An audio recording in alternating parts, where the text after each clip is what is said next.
trying to be a better person.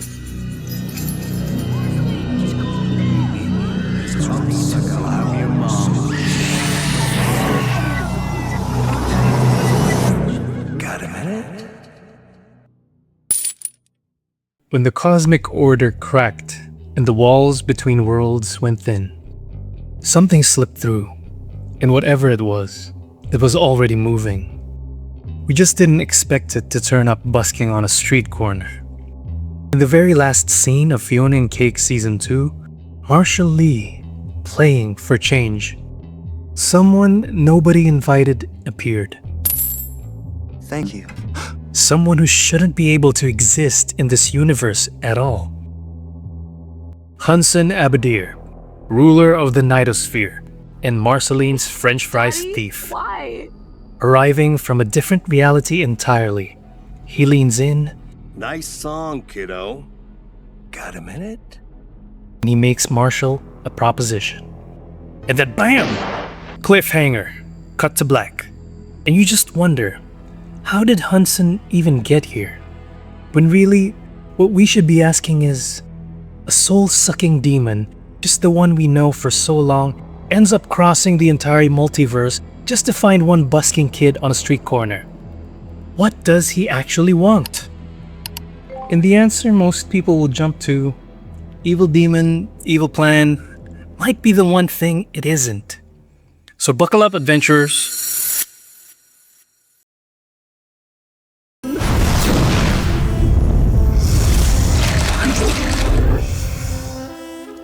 Hunson Abadeer. Hunson Abadeer. The dude with a suit strutting around the Nightosphere, closest thing Adventure Time has to a hell dimension, rules it however he wants. And he won't share that giant sandwich.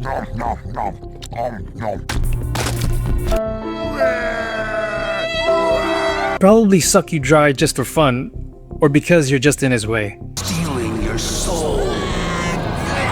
Surprisingly, he's actually a very caring father, but he shows it in a typical Nightosphere-esque way, loving you while leaving a trail of destruction behind him.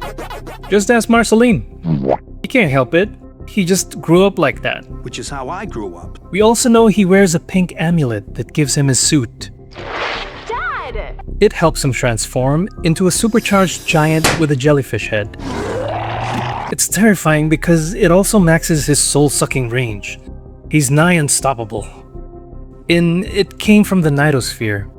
It took a whole lot of plot armor for Finn to somehow stop him from further rampaging Ooh. Even without the amulet, Hunson is still OP just without the suit. All of our heroes are so cautious around him, literally calling upon otherworldly dark powers to nerf him if ever he decides to visit them again. Hey, what gives? Unluckily, Marshall Lee drew the shortest straw. Huh? What? Whoa! Marceline. Hunson showing up in Fiona's world isn't a small thing. It should be impossible.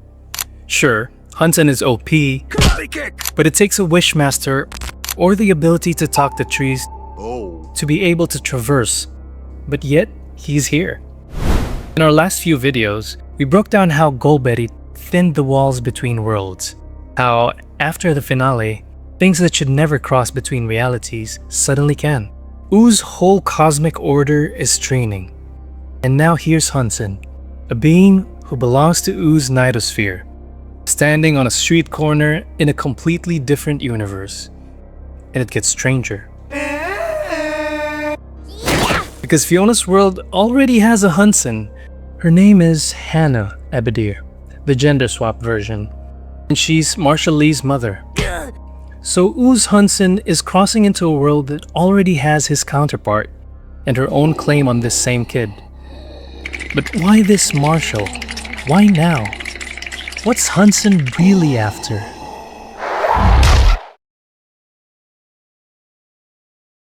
I wonder what happened to him. Kids these days, am I right? Dude, seriously. Here's what we think. Ever since his epic and terrifying debut in Adventure Time, he's always been bugging Marceline to take over. An heir. Someone to take over the family business. In return to the Nightosphere, to Daddy's little monster, he eventually tricked her into putting it on, telling her the amulet. It'll grant you wishes for, like, ponies, or whatever kids like. The second she wore it, it consumed her. Whatever, Dad.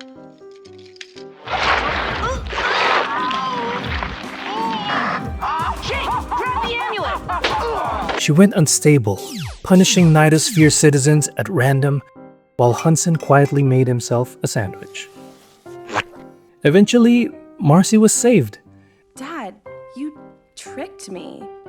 It was the last time we hear Hunson bug his kid, but he never said he would stop looking for a successor. That's when he turned to Marshall, Marceline's gender swap, another version of his child. One with no history with him, no fry song, no grudge, a clean candidate. But if so, why him? The current Marshall isn't like Marceline. When Fionna World got retconned, he lost his vampire or demon powers. Even if Hunson forced Marshall to wear the amulet now, it would have just drained his life force real fast like we saw when Finn used it. Finn? Is he telling Marshall to get his demon powers back then? Maybe that's how Hunson could succeed in enticing him to wear the amulet. By saying how cool it would be to get his powers back, and wearing the amulet is just an added bonus. Hunson going this far to meet Marshall, it would not just explain that he wants an heir, but it seems more like he wants to call it quits. Think about it. What if it's not adoption? What if it's a sacrifice? What if Hunson is just tired after an eternity of being stuck in the Nightosphere, unable to stay away for too long? Maybe what he actually wants is to take it off for good. And the only way to do that is to put it on someone else. Marshall and Marceline were being offered a curse, or the key for Hunson to finally live out the rest of his days in the way he wanted. Father handing his child the very thing that ruined him, just to be free of it. Maybe it's too late for me, but I'm trying. And that hits differently the older you get. Because the scariest inheritance isn't money or debt, it's the unresolved stuff. Patterns people pass down not because they want to, but because they never figure out how to stop. Hunson didn't set out to be what he became. The amulet shaped him, slowly, over centuries. And now, the only way he knows how to love or to leave is to hand the damage to someone else and hope they figure out what he couldn't. That's not just an Adventure Time thing. That's painfully human. But that assumes Hunson wants out of the game. What if he wants to expand it? Time to suck some souls. That's right. I'm your mama.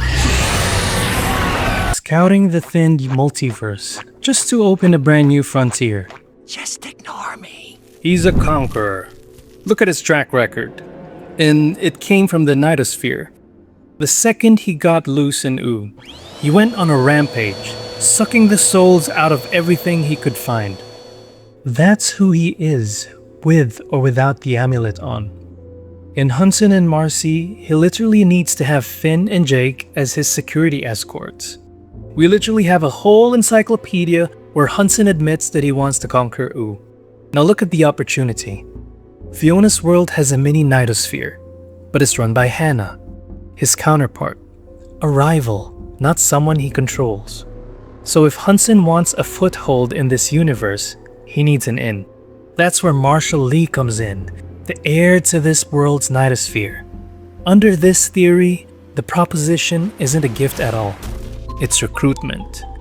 Win Marshall over, learn the shape of this new reality through him, and use him to build a second Nightosphere, a base in a world that never saw him coming. One universe was never going to be enough for a deathless soul eater. And there's something uncomfortably familiar about that. Version of ambition that keeps moving the goalpost. One win, one territory, One universe is never quite enough. The amulet doesn't create Hunson's hunger. It just gives what was already in him an infinite appetite. And that's the part that should unsettle us. Not that it made him evil, but that it took something recognizable. The drive to expand, to want more, to never feel like enough, and made it unstoppable. We all know someone like that. Most of us have been that person in some version of our lives. The walls came down, and Hunson saw real estate. Out for himself or out to conquer. Two very different Hunsons, but both theories have one thing in common. Because the closer we look at Marshall Lee, the stranger this gets. Marshall Lee, everybody. World's best unknown musician. Marshall Lee. He might genuinely be the easiest target in the whole multiverse to stir something up. Seeing him debut for the first time in Bad Little Boy in Adventure Time, he was free. As in, he can float, he can sing, he can terrorize because it's fun free. Exactly like his female counterpart, Marceline. Then, the retcon happened. All the memories of being a wicked vampire/demon gone and reset.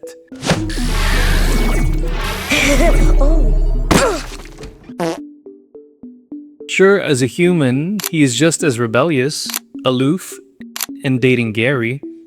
But here, he looks unfulfilled. See, the difference between his vampire and human self. Vampire Marshall Lee has this clear arrogance of having lived 1,000 years. He'd probably kick you in the face and say it was just for fun. Got demon eyes, and they're looking right through your anatomy. Pairing Vampire Marshall to Marceline, because they're just one and the same. Marceline knew her dad all her life and the amulet. She had her base, her freedom, and her whole life to fall back on. So Vampire Marshall is likely to experience the same. But human Marshall, he's got none of that. He'd busk his days away without ever knowing his purpose. From a supernatural being to just some guy, free but chained to the mundane. And that gap between who you were and who you are now is one of the loneliest feelings there is.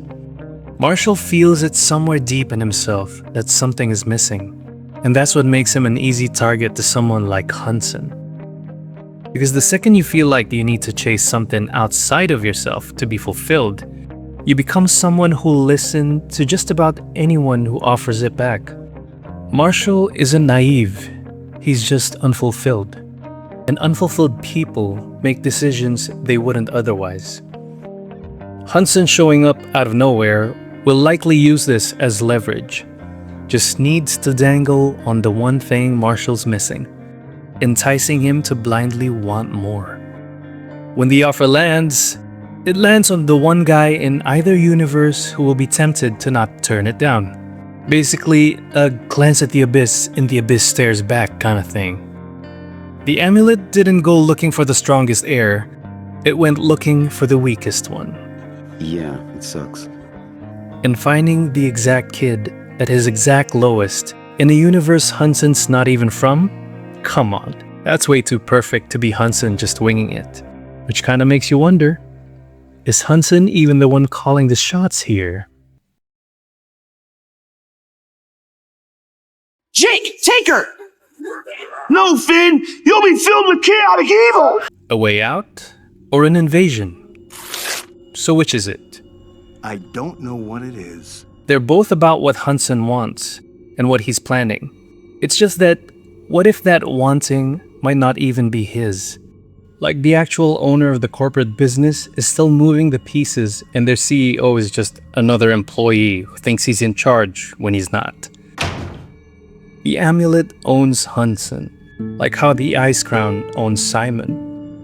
Both the Ice Crown and the amulet turn you insane. Except one grants your wish, but in turn, you become a bearded lunatic in blue robes, losing your mind completely. The other, you turn into a crazed jellyhead with a suit and do its bidding, making you chase power, chase hosts, chase souls, chase territory. chasing and turning everything into its own Nightosphere image. A gem with an appetite using whoever's wearing it to feed while their bodies quickly wither.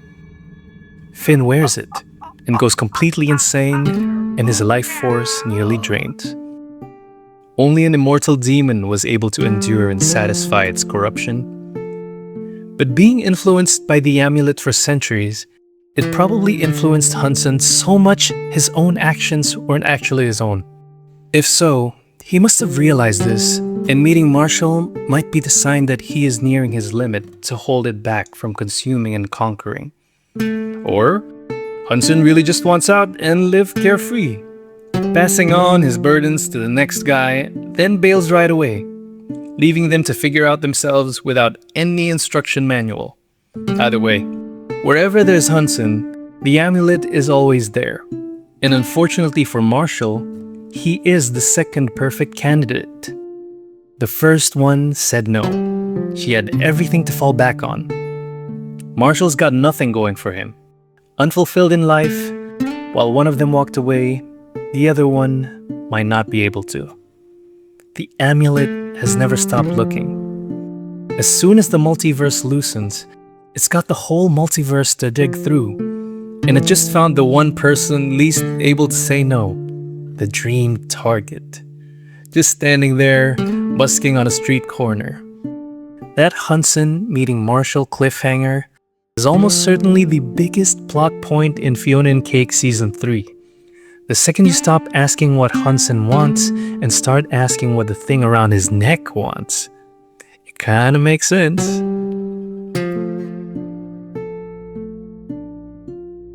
For now, if you want to see how the walls between worlds cracked open in the first place, the whole reason Hunson could even cross over, that's our Gold series right here. See you there, adventurers!